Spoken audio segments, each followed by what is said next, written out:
ismaqal aragti wanaagsan daawadayaal ku soo dhawaada qodobada warka ugu waaweyn qodobada aad ku daawan doontaan waxaa kamid ah maxaabiistii ku xirnaa magaalada Beledweyne oo ay daadad ugu galeen xabsiyada iyo wararkii ugu dambeeyay ee fatahaadaha Beledweyne madaxweynaha Puntland oo kulamo ka wada magaalada Qardho xisbiga wadajir Cabdiraxmaan Cabdishakuur oo ka baxay madasha xisbiyada qaran ee dalka gudoomiyaha gobolka Banaadir oo qaati ka taagan xubno ka tirsan xukuumadda iyo saraakiil Turkiga oo noqday dalkii ugu horeeyay ee ka soo jawaabay baaqi madaxweynaha Soomaaliya qodobadaas iyo qodobo kale ayaa daawadayaal ku daawan doontaan warka Kismaayo Cable haatan u diyaar garooba qodobadaasi oo faahfaahsan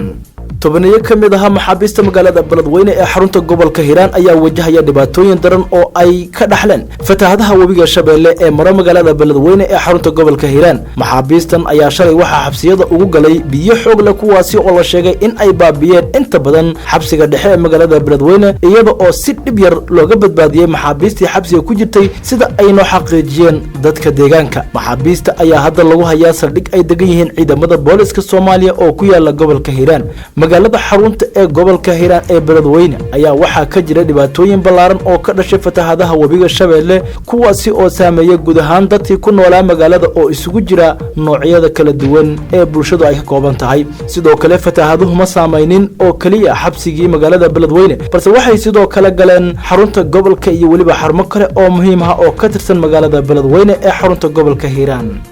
madaxweynaha dowlad goboleedka Hirshabelle Dr. Maxamed Cabdi Waare oo ay wehliyaan xubno kamid ah golaha wasiirada dowlad goboleedka Hirshabelle ayaa soo gaaray magaalada xarumaha gobolka Hiiraan ee Beledweyne si ay uga qayb qaataan gurmadada iyo samata bixinta dadka wali ku go'doonsan gudaha magaalada Beledweyne loo sameeyay sidoo kale sidii ay murugada ula qaybsan lahaayeen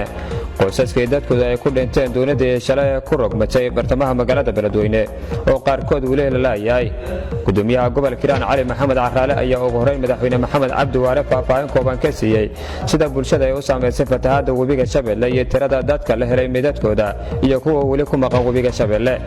shuhadayaashii maanta ku shahiiday shilkii ka dhacay doonidii shalay ku qalabantay magaalada Beledweyne ay ku geeriyoodeen ay saarnaayeen 22 qofood 14 kamid la badbaadiyay 5 kamidna hadda meedkooda la helay oo maanta la soo aasay waxaan taasi u direynaa dhammaan eheladii qaraabada ay ka geeriyoodeen ayagana waxaan Ilaahay uga baryaynaa in jannadii firdawsada ka waraabiyo annagana Ilaahay sabreeyo iimaan naga siiyo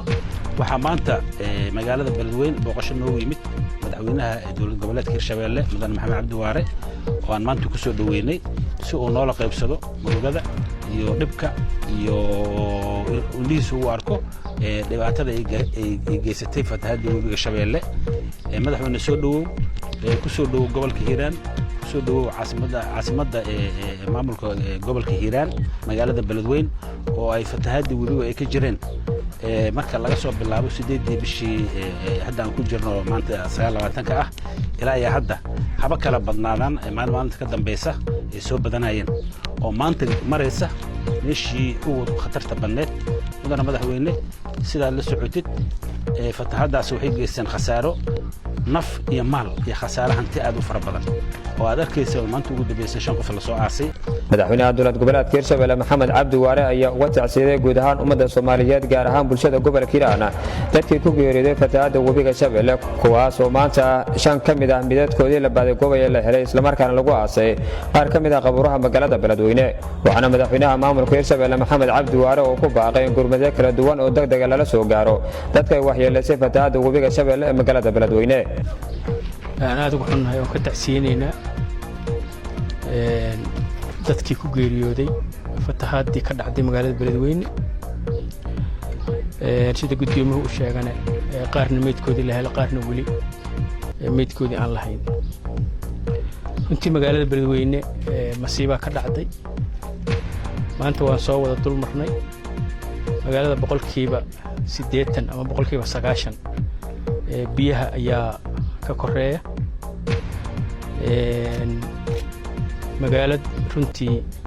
magaalooyinka ugu waaweyn koonfurta Soomaaliya oo dhammaanteed laga soo wada baxay oo qof ku nool oo san jirin dhibka intaas la eg wad dareemi kartiin waxaan leenahay wixii Ilaahay keeno alxamdulillah laakiin meeshaas dhib xoog laha ka dhacay hadda annaga waxa noo yaal hawl aad u weyn waa sanadkii labaad oo ay soo noqotay fatahaaddan intaan la eg fatahaadda soo noqotay xajmiga ay la eg tahay waa fatahaadihii lagu qiyaasi jiray 50 sanaba mar aniga sida ogsoontiin wasaaradda beeraha ahaa jiray aadan ula socdaa fatahaadaha iyo arrimaheeda fatahaadahan oo kaleeto 50 sano mar ayaa lagu qiyaasaa inay 2 sano isku xigta ay soo noqoto marka caadi maaha sidaas daraaddeed arrintaas talay u baahan tahay fagaarooyin badan waa ka jeedinay ay ugu dambeysay kulankii SPF ka hadda xamar ka dhacay in maamulka webiga Soomaaliya markuu soo galo iyo inta Itoobiya naga xigtaba ha ahaatee in laga wada tashado maamulka webiga ayaa saldhig u ah in wax laga qabto fatahaadda webiga Shabeelle hawsha hadda noo taal waa 3 waji wajiga hadda aan ku jirno oo wajiga ugu xanuun badan waa gurmadka waa dadka go'doonka waa dadka muxuu ahaa la laayahay waa dadka muxuu ahaa meel ay ku sugan yihiin aan la ogeyn la soo baadi goobo la soo bixiyo la soo saaro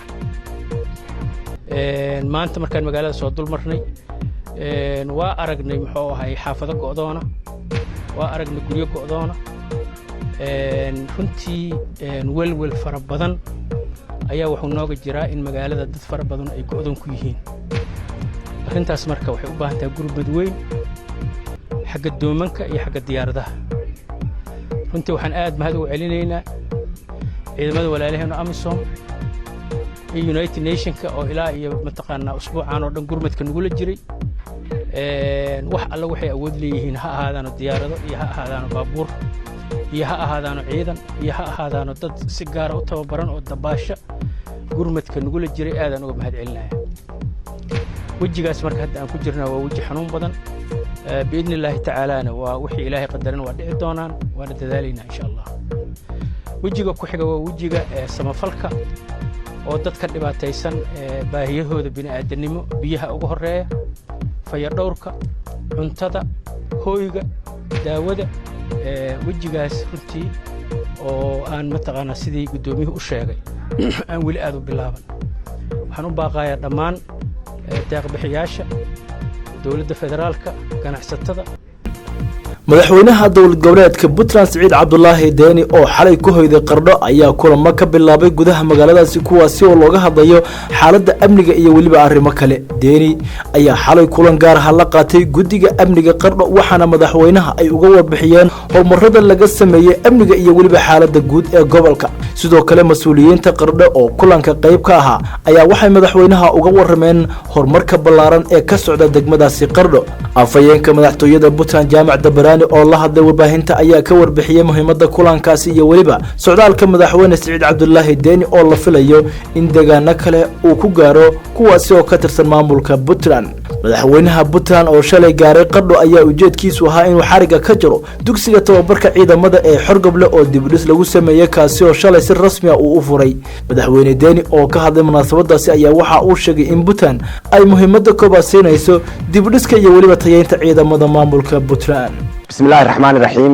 عاوة تاريخ تهاي سجالي لبعتها بيش أكتوبر لبعض كل سجالي طبعا مدحينها دولة بونتلاند مدن سعيد عبد الله الدني أو عاوة كسوق المجال قرنوة وكلن لقاطي جديد أمنية قبل ككركار مسؤولين تهير قبل يهير دجمو أي كلن كلقاطي مدحينها وحيوجا حق ورمين حالات الجود قبل ككركار يكن دجمدا سراكيش اللي مها أمني جوا حيكور بحيان سيد حالات أمني وأنا أكسنت هاي هرمر هذا لجسم يدين أمنية المسؤولين تهير degmada waxay ka warbixiyeen horumarka ballaaran wadooyinka ee ku socda xarunta gobolka Karkaar ee Qardho maamulka gobolku waxa uu ka warbixiyay xaaladda guud ee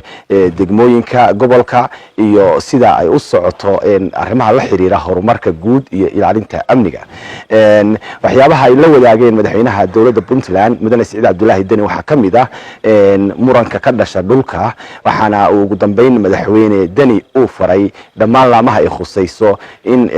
si degdeg ah wax looga qabto sidii loo soo afjari lahaa muranka inta badan ka dhasha dhulka xisbiga wadajir ee uu hogaamiyo Cabdiraxmaan Cabdishakuur ayaa isaga baxay madasha xisbiyada qaran oo ay dhawaan sameysteen xisbiyada mucaaradka ee ka soo horjeeda xukuumadda federaalka Soomaaliya sida uu xubin ka tirsan xisbigaasi u xaqiijiyay warbaahinta go'aanka xisbiga wadajir ayaa yimid saacado kadib markii xalay ay soo shaac baxeen in xisbiyada ay isku raaceen in hogaanka madasha loo doorto madaxweynihii hore ee Soomaaliya Sheekh Shariif Sheekh Axmed oo ah hogaamiyaha xisbiga Himilo Qaran si kastaba xisbiga Wadajir ayaa la sheegay inuu ka soo horjeeday isla markaana diidanaa in hoggaan loo sameeyo xisbiyada kadibna markii la qaadan waayay talada ay soo jeediyeen ay go'aansadeen in ay banaanka iska taagaan xubin sare oo ka tirsan xisbiga Wadajir ayaa warbaahinta la hadlay waxa uu sheegay in ay soo jeediyeen in la doorto isku xire ama coordinator isla markaana aysan habboonayn in gudoomiye ay yeeshaan maadaama aysan jirin mabda' guud iyo waliba siyaasad ay xisbiyada ku midaysan yihiin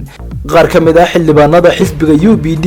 ee uu hogaamiye Xasan Sheekh Maxamuud oo la hadlay warbaahinta ayaa sheegay in dhowr maalmood ay isku dayeen inay Cabdiraxmaan Cabdishakuur u qanciyaan inuusan ka bixin isbahaysiga balse uu ka diiday kulankii ugu dambeeyay ee la isku fahmi waayay ayaa dhacay shalay waxa ay sheegeen in Cabdiraxmaan uu doonayay in isaga gudoomiye loo doorto haddii taasi aysan dhacinna aan wax gudoomiyaha la dooran labadaasi markii ay dhici weysana uu qaatay go'aanka uu uga baxay madasha xisbiyada qaran si kastaba haatee xubnaha xisbiga Wadajir waxa ay sheegeen in taasi aysan jirin balse waxa la isku qabtay ay tahay farsamo iyo waliba qaabka loo wajahayo midnimada xisbiyada taasi oo ay sheegeen in meel qaldan lagu wado xildhibaanada la hadlay warbaahinta ayaa sheegay inay rumaysan yihiin in maqnaanshaha xisbiga Wadajir kaliya aysan wax badan soo kordhin doonin maadaama dhammaan xisbiyada waaweyn ee dalka ay ku jiraan madasha daawadayaal haatanna ku soo dhawaada xog aan idinka hayno gudoomiyaha gobolka Banaadir oo qaati ka taagan xubno ka tirsan xukuumadda iyo waliba saraakiil